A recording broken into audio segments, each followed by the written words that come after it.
Está previsto la primera evaluación es la próxima clase, el día viernes.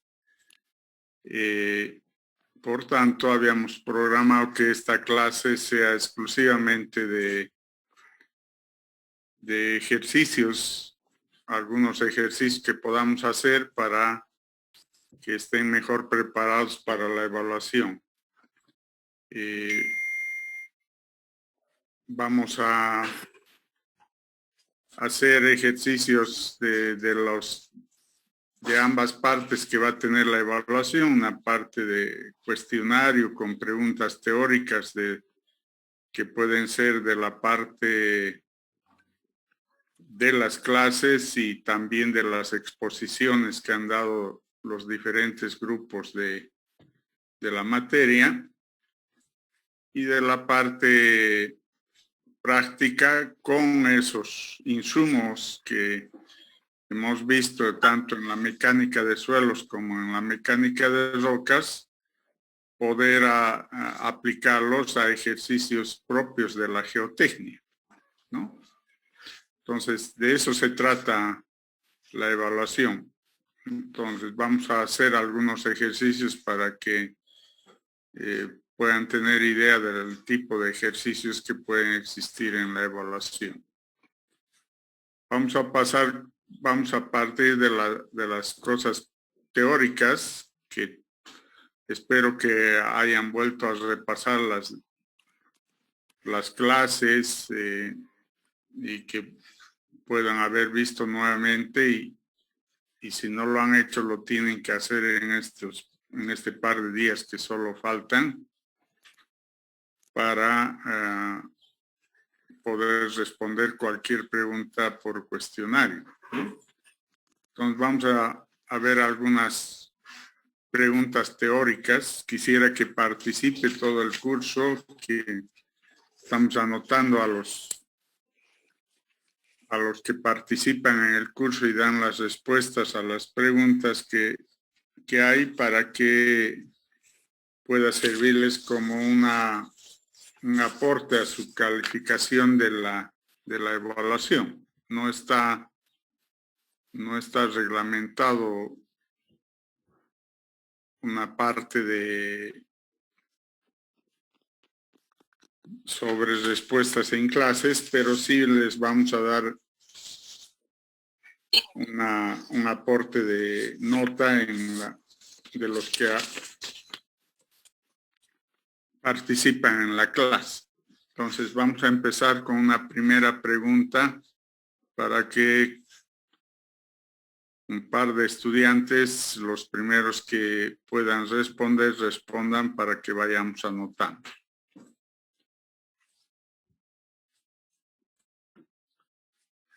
La pregunta es que viene de algunas de las clases. ¿Cuáles son los agentes de la formación de estratos sedimentarios? Entonces, está en consideración para los del curso para ver si alguno puede responder esa pregunta concretamente.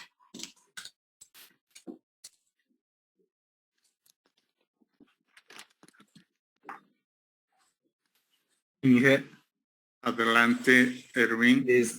Serían los sedimentos dendríticos, orgánicos y químicos. Por eso se sedimentan, o sea, ¿por qué se sedimentan? Por acciones ya sea del viento. Ingenieros, por la fuerza de gravedad, el arrastre del agua. Eso. Acciones del viento, agua, hielo, agentes biológicos también, por los agentes biológicos. Ya. Esos son, ha contestado Erwin que era, ¿y alguien más dijo algo? Nina, Inge. Nina, ¿no?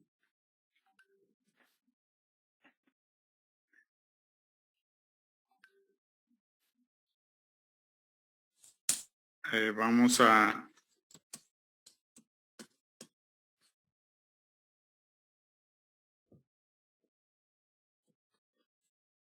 Ahora una segunda pregunta sería, indique 3 relaciones de peso, volumen y plasticidad en suelos. Fórmulas. Inge, tenemos la relación de vacíos, que sería el volumen de vacíos sobre el volumen de sólidos. El peso unitario, que sería el peso suelo seco sobre el volumen. Y también tendríamos porosidad, que sería el volumen de vacíos sobre el volumen total. Muy bien. Ruth, ¿no? Sí. Alguien más que pueda dar 3 relaciones. No es que hay una sola relación de peso y volumen y plasticidad, hay muchas relaciones, ¿no? Pero les estamos pidiendo una de cada una de peso, una de volumen y una de plasticidad. Su compañera ha dado varios de cada uno. ¿Alguno que pueda dar otras relaciones?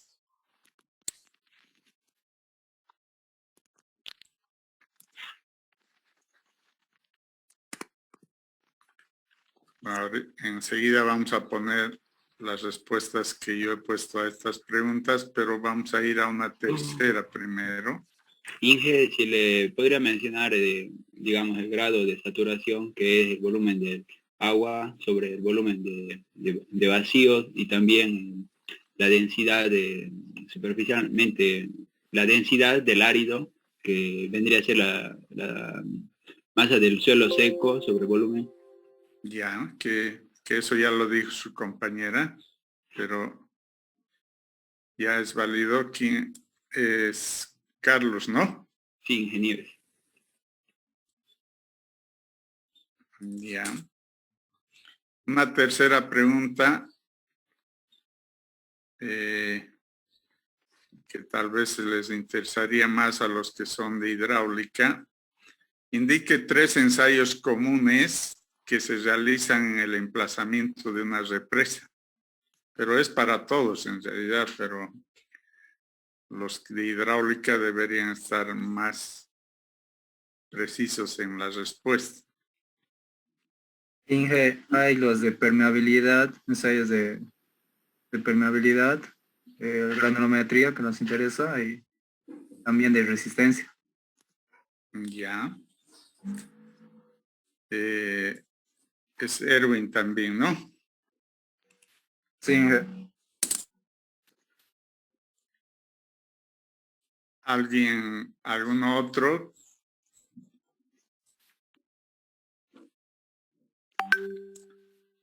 Y que en esa parte de la 3 no tendría que intervenir la parte también de los ensayos in situ, el análisis del tipo de suelo para hacer un cambio tanto de áridos como en función de su resistencia para poder generar un soporte mejor, ya sea que sea como tipo de almacenamiento de agua natural o sea un tipo de diques por retención de agua por hormigonado. Sí, o sea, son ensayos de cimentación, ¿no? O sea, también Sí, intervienen en una represa, ¿no? Sí. Pero él se hace, como ha dicho, el ensayo que se hace por probabilidad, resistencia, el tema de ensayo in situ, también en ese ensayo también se toma en cuenta, más que todo en la resistencia, se toma en cuenta 2 tipos de ensayos. Uno puede determinar el cambio de suelo, el otro puede determinar si el suelo es apto o si es estable o es inestable. Ya. Está bien, Freddy. Ok, gracias. Bueno, yo les voy a anotar las respuestas que hemos puesto nosotros a estas preguntas, que no son exactamente, porque ya les digo, en varias de las preguntas no es una sola respuesta, hay muchas que podrían ser. Entonces, sobre cuáles son los agentes de formación en los estratos sedimentarios, decimos que en los sedimentos detríticos, los agentes de formación es el viento, el agua y el hielo. En los sedimentos químicos, el agente de formación es la precipitación directa de solución acuosa. Y en sedimentos orgánicos, el agente de formación son la acumulación inducida de agentes biológicos. Esos son los agentes de formación de los estratos sedimentarios. En el caso de las tres relaciones de peso, volumen y plasticidad, yo he puesto la relación de vacíos, la porosidad y el peso unitario. Algunos de ustedes han anotado estos o otros más. Hay más relaciones, pero estas podían ser parte de la respuesta.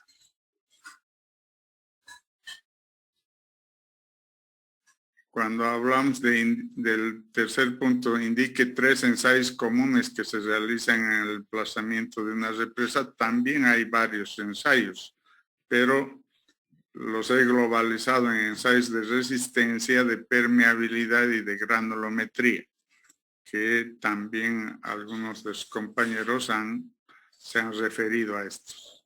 Entonces, esas serían las respuestas a estas tres preguntas teóricas. Inge, esos ensayos más propiamente podría ser el SPT, el sondeo eléctrico vertical.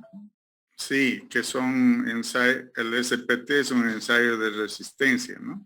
Es lo mismo, yo lo he globalizado porque hay varios ensayos de resistencia.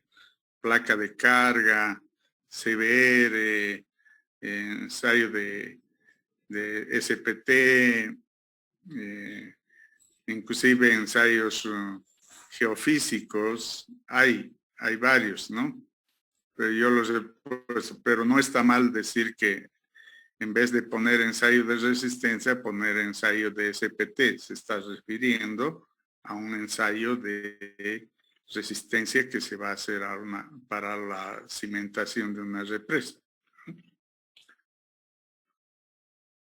Bueno, vamos a seguir con algunas otras preguntas teóricas también.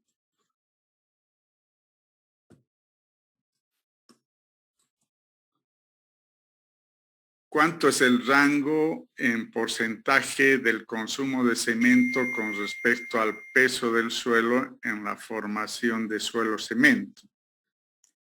Han explicado tanto los morteros como los concretos. Entonces, sí sabemos cuando vamos a hacer una mezcla suelo-cemento, ¿cuánto más o menos han hablado sus compañeros de cuánto de cemento en porcentaje debería ir? Entre 5 y 12%, Inge. Ya, ¿usted es Richard? Sí, ingeniero. Ya. ¿Algún otro compañero que dice? Hay otros valores que entre 6 al 15% igual. Inge también se puede entre el 7 al 12%, dependiendo del tipo de suelo. Ya.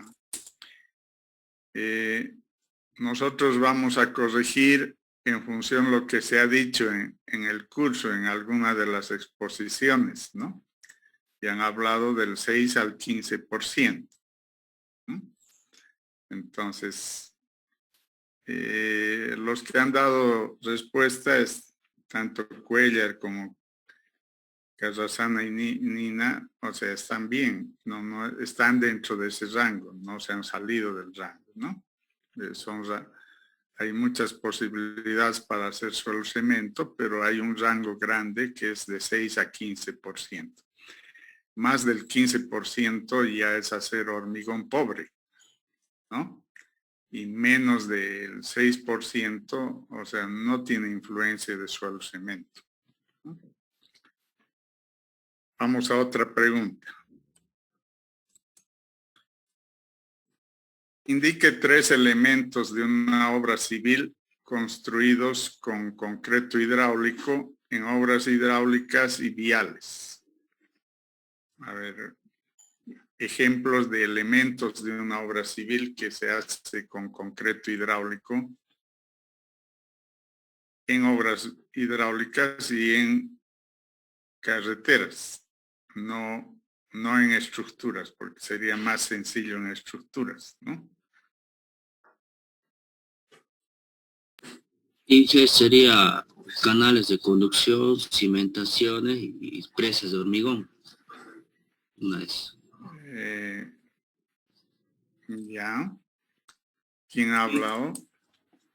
Yura. Ya. Dije en la parte de viales, sean las cunetas, sean defensivos de carril. En la parte de obras hidráulicas también puede incluir el tema de los taludes de establecimiento, taludes para establecer el soporte del puente. También el tema de cañerías mediante parte del suelo, enterrado, más o menos, casi como un canal, pero semi-enterrado. Se ha visto mucho parte de Bermejo y Acuiva. Y gran parte en Santa Cruz. Está bien, Freddy. Sí, gracias. Vamos a anotar lo que hemos puesto nosotros. En obras hidráulicas, en cimentaciones, o sea, en general en cimentaciones como bases de bases de un canal, bases de una represa. En la presa de hormigón, si la presa misma tiene el cuerpo de hormigón, de concreto hidráulico, entonces también podemos usar. Y en canales de conducción, ¿no? Que también lo han anotado. Y en obras viales, lo que han anotado. En obras viales se puede utilizar el concreto hidráulico en el pavimento, en las cunetas, en los aleros de las alcantarillas, en las cámaras que reciben a las cunetas para entrar a la alcantarilla de alivio.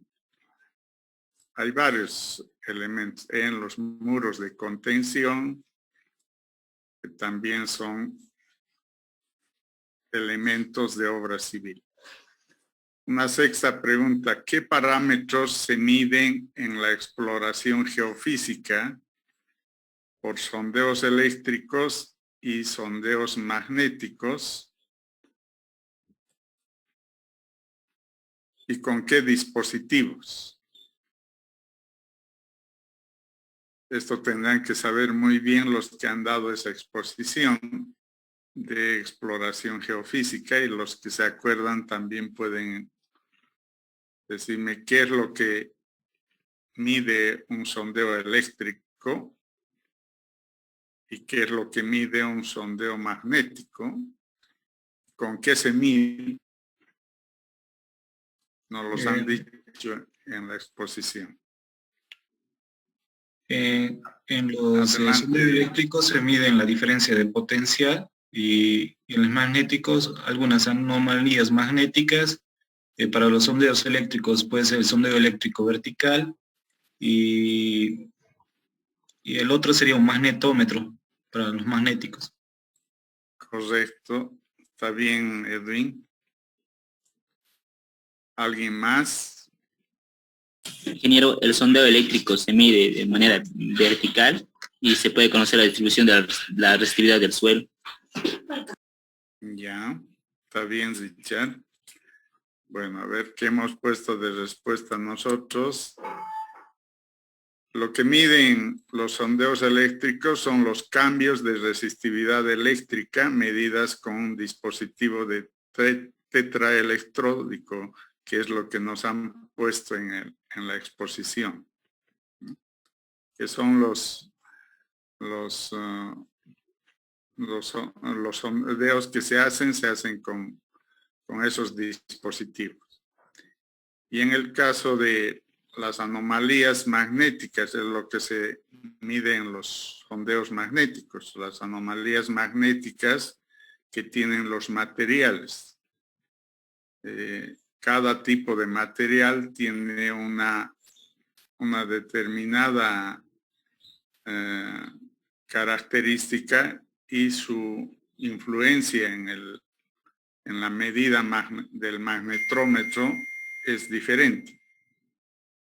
Entonces, eso es lo que mide en un sondeo magnético, ¿no? Y esas variaciones de las anomalías magnéticas nos dan los perfiles de la prospección geofísica, que ayudan después porque nos han dado también tablas, cuánto debería ser, hay valores relacionados con los materiales, o sea, cuánto debería ser la anomalía magnética en una grava, en una arena, en una arcilla,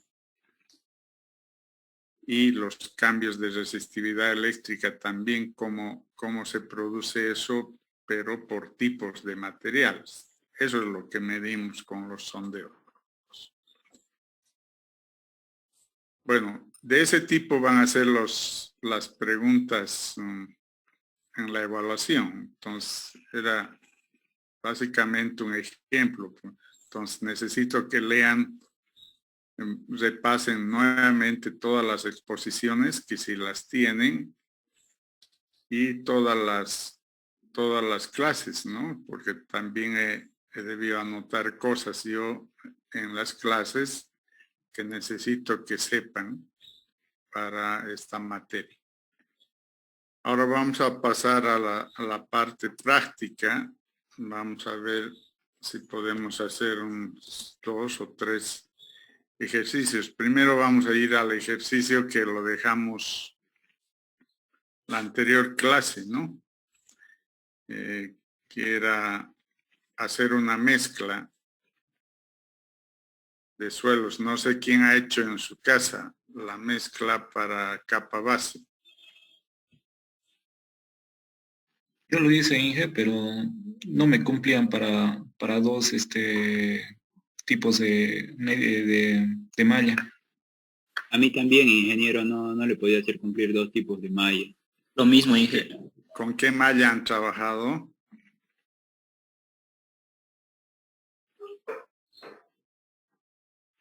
Malla 4, Inge.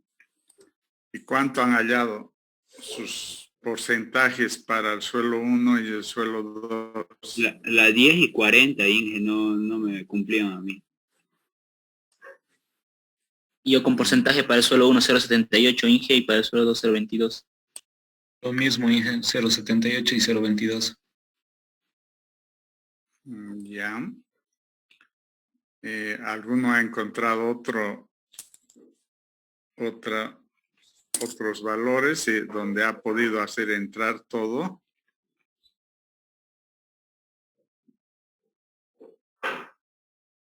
Bueno, ¿cuáles no les ha entrado en su... ¿Qué tamices no les ha entrado los que han hecho? Edwin Cari me decía que ha hecho. A mí no me cumplía en el tamiz 1,5 y en el tamiz 1. Pasa lo mismo con los compañeros. Porque en realidad a mí me cumple todo, pero no me entra solo en el tamiz número 40.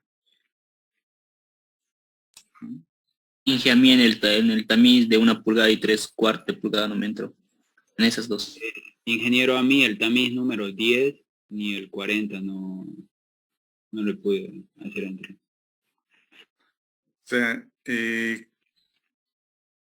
bueno, anótense para que comparen, porque hay 2 formas de resolver el problema, o sea, una forma por tanteo, y cuando hacemos por tanteo, tenemos que utilizar un tamiz de referencia. Yo he utilizado un tamiz de referencia, el tamiz número 4. No siempre es el tamiz 4 que se puede utilizar como tamiz de referencia. Podría utilizar el tamiz 10, ¿no? O el 3/8, no sé. O sea, pero normalmente es un tamiz intermedio. Entonces, por ahí puede variar un poco los porcentajes. Pero yo he sacado porcentajes de 74, 65 y 25, 35. Y con esos valores, el único que no entra, sí se acerca, pero no entra, es el tamiz número 40. Los demás sí entran en las especificaciones. Si voy a dar un ejercicio similar en la evaluación, voy a hacer que que sí entren todos los tamices, o sea, porque la solución técnica perfecta es que sí tienen que entrar todos, si no, no es solución, ¿no? El que haya un tamiz que no entra, si yo fuese el supervisor, no permitiría esa mezcla porque estaría fallando un tamiz. Y eso es lo que puede pasar en una obra.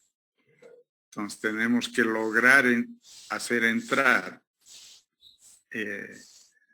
la mezcla de dos suelos en las especificaciones del suelo solicitado. Entonces, y vamos a utilizar siempre los tamices número 4 o número 10 para hacer el tanteo. No vamos a utilizar otros, sino el tamiz número 4 o número 10. No sé, los que no han hecho, o sea, practiquen, o sea, no sé si estas mezclas lo han hecho en mecánica de suelos o han hecho, pero lo han debido hacer hace varios semestres. Entonces es bueno que practiquen porque es una cosa que puede presentarse en cualquier momento en una obra civil. O sea, no siempre vamos a tener los materiales para que cumplan especificaciones perfectamente, ¿no? No siempre. Entonces tenemos que hacer unos cambios, saber qué agregados tengo que mezclar para que suba la curva hacia la parte superior de la curva granulométrica o bajar la curva hacia la parte inferior. Eso tiene que ser capacidad de un ingeniero civil en la rama de geotécnica, ¿no? Entonces, esto es muy común en las obras. Vamos a pasar entonces a otro ejercicio. Este era un ejercicio que nos habíamos dejado pendiente, ¿no?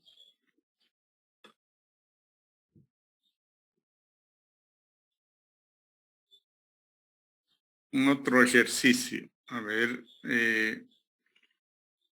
es si la excavación de una estructura civil de 60 metros de largo y 40 metros de ancho es de 6 metros de profundidad y el material excavado es arena húmeda, cuyo peso volumétrico es 1.8 toneladas metro cúbico.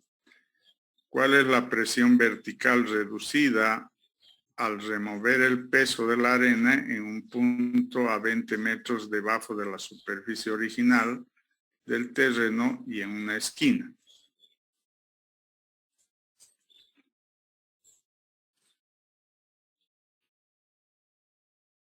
Entonces estamos hablando de un problema de presión sobre una área donde se va a hacer un emplazamiento de una obra civil, pero estamos preparando la cimentación, ¿no? O sea, la fundación. Entonces ahí nos encontramos que es una arena húmeda y esa arena húmeda va a generar una presión y esta presión queremos saber cómo afecta al terreno.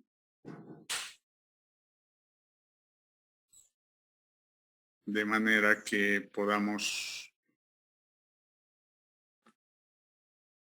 a ver, les doy 5 minutos para que cada uno analice cómo podría resolver este ejercicio.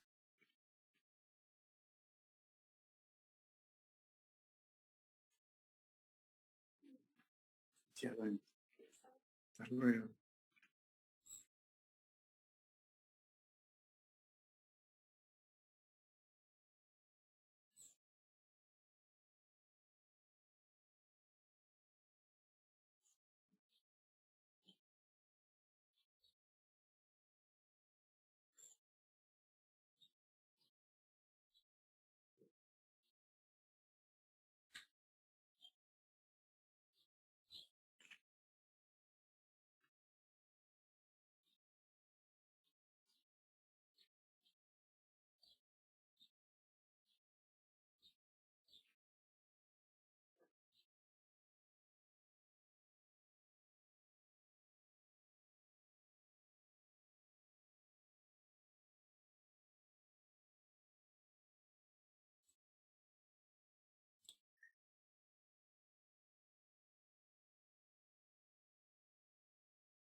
En cualquier ejercicio de geotecnia, y en realidad en cualquier problema de la ingeniería civil, es bueno hacerse un esquema gráfico de cuál es el problema para intentar la resolución.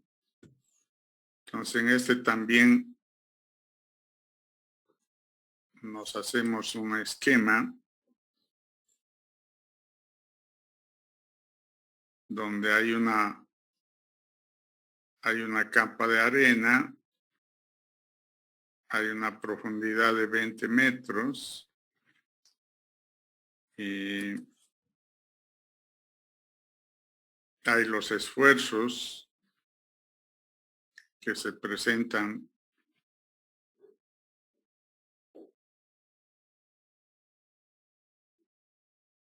y hay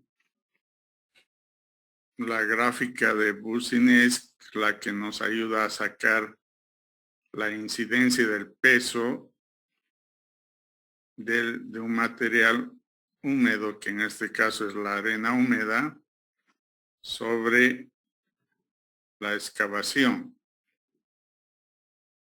Y entonces ahí tenemos que es el peso unitario o el peso volumétrico, que es de 1.8 toneladas, por la profundidad, que es 6 metros, que eso nos da 10.8 toneladas por metro cuadrado. Aplicando la fórmula de Boussinesq, en la cual tiene una gráfica, y de la gráfica podemos obtener el W sub 0 en condición normal, que nos da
determina Recording in primero progress.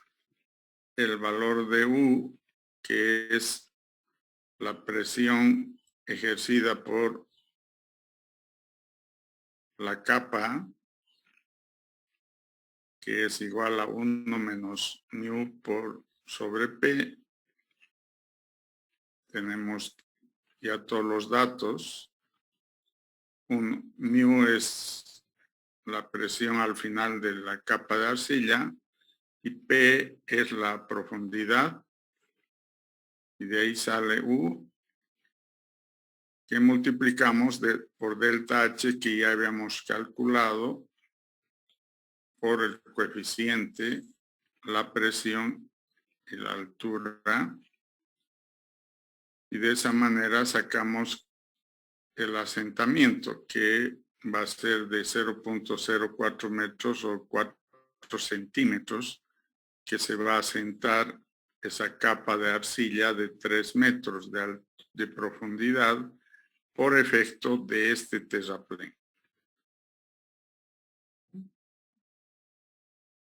Eso es un problema que puede presentarse cuando tenemos estratos sensibles debajo de la cual o encima de la cual vamos a colocar un terraplén que tiene mucho peso, ¿no? Entonces es un problema geotécnico.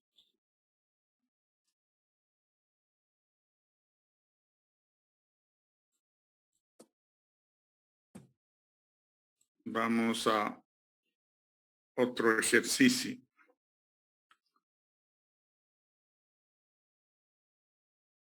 Se analiza una exploración del macizo rocoso en el área de la construcción de un túnel en 3 sectores para ver el tipo de roca por el método RQD, cuya muestra es de 120 centímetros. Entonces, en el sector 1 se ha hecho 10 mediciones, se tienen 10 no mediciones, sino la muestra tiene 10 pedazos y hemos dicho que los pedazos que se toman en cuenta tienen que ser mayor a 10 centímetros. Entonces aquí hay algunos que son mayor y otros son menor a 10 centímetros. Solo se toma para el RQD los mayores a 10 centímetros. En el sector 2 se tienen más segmentos, 11 segmentos, también algunos mayores a 10 y otros menores a 10. Para hallar el RQD debo considerar que solamente tomaré en cuenta los que son mayores a 10. Y en el sector 3 se tienen 12 segmentos en la muestra, algunos mayores a 10 y otros menores a 10. Para calcular el RQD debo tomar solo los valores mayores a 10. Entonces empiecen a calcular el RQD para el sector 1, el sector 2 y el sector 3.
¿Alguien ya pudo sacar el RQD de algún de los sectores?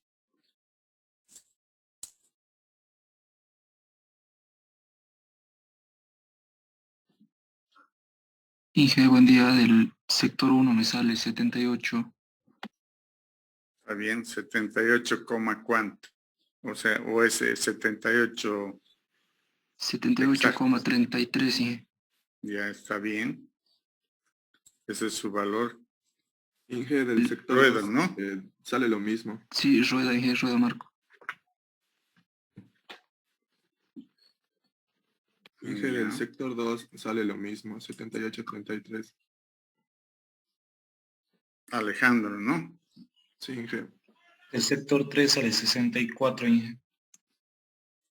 Perfecto. O sea, el sector 1 sale 78,33. El sector 2 sale 78,33 y el sector 3 64,17. Entonces, esos son los RQD de 3 sectores. ¿Cuánto sería el promedio entonces?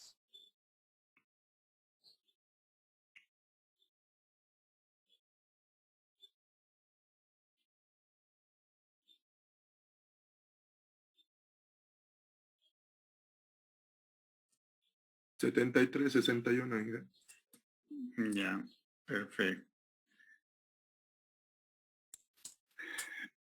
Ahora, el inciso B dice establecer el tipo de roca a partir del RQD y hasta cuánto se espera de resistencia en cada sector.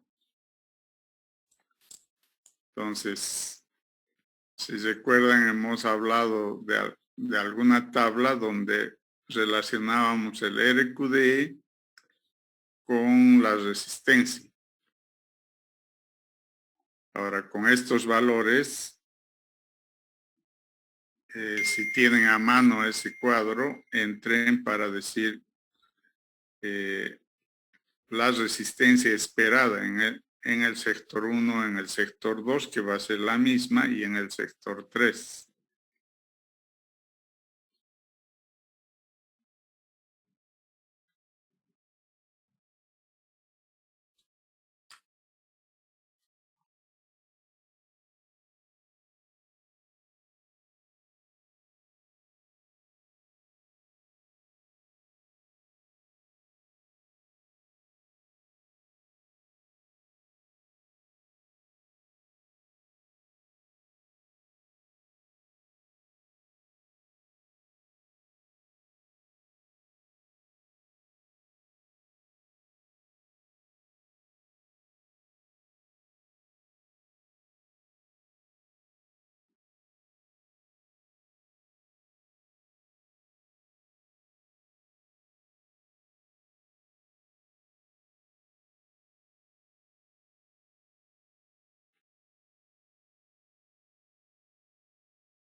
Entonces teníamos una tabla donde tenemos, de acuerdo al porcentaje del RQD, decir si es muy mala, normal, buena, excelente.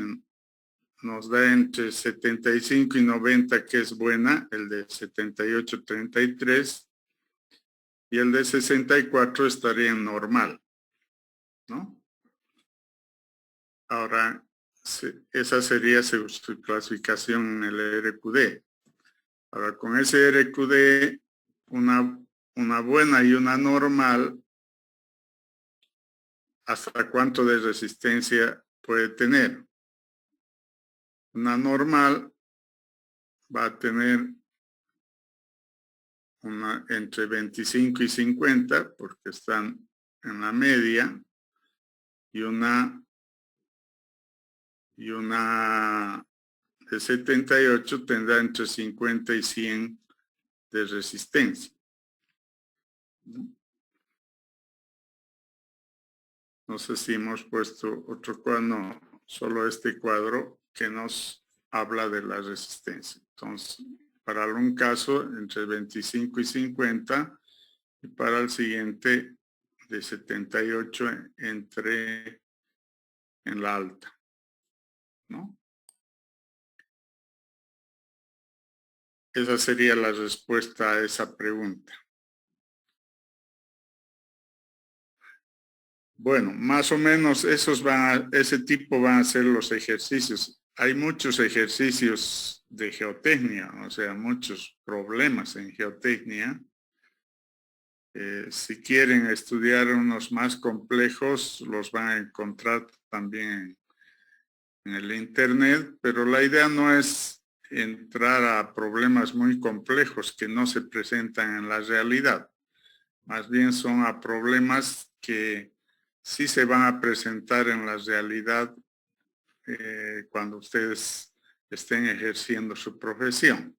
Entonces van a apuntar los ejercicios a ese tipo de problemas que se pueden presentar tanto en suelos como en rocas en la construcción.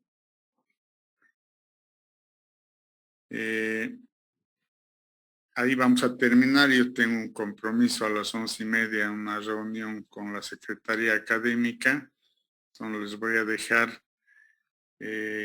No sé si quieren que les ponga una tarea, pero la idea al final debía sacarles una tarea la anterior semana, pero para que lo hagan el fin de semana. O solo quieren estudiar por su cuenta ustedes con algunos ejercicios.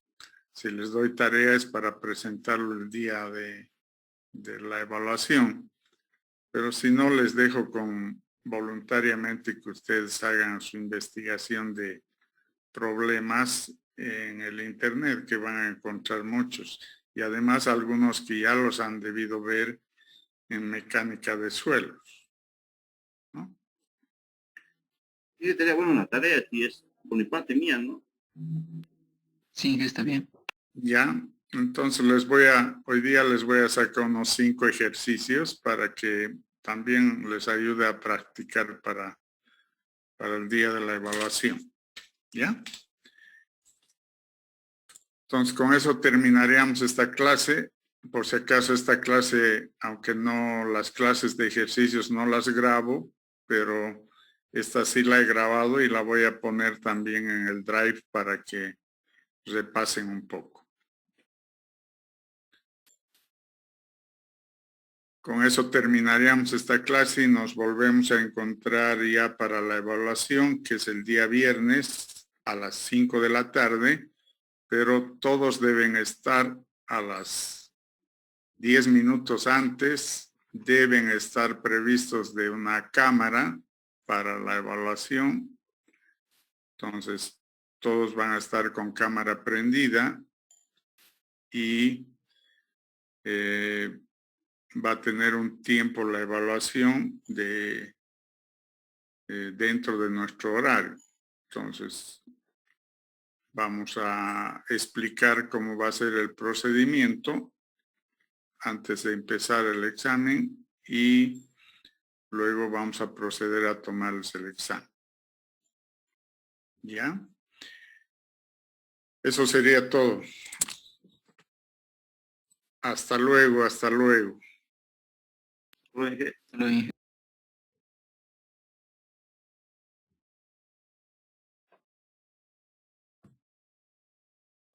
Recording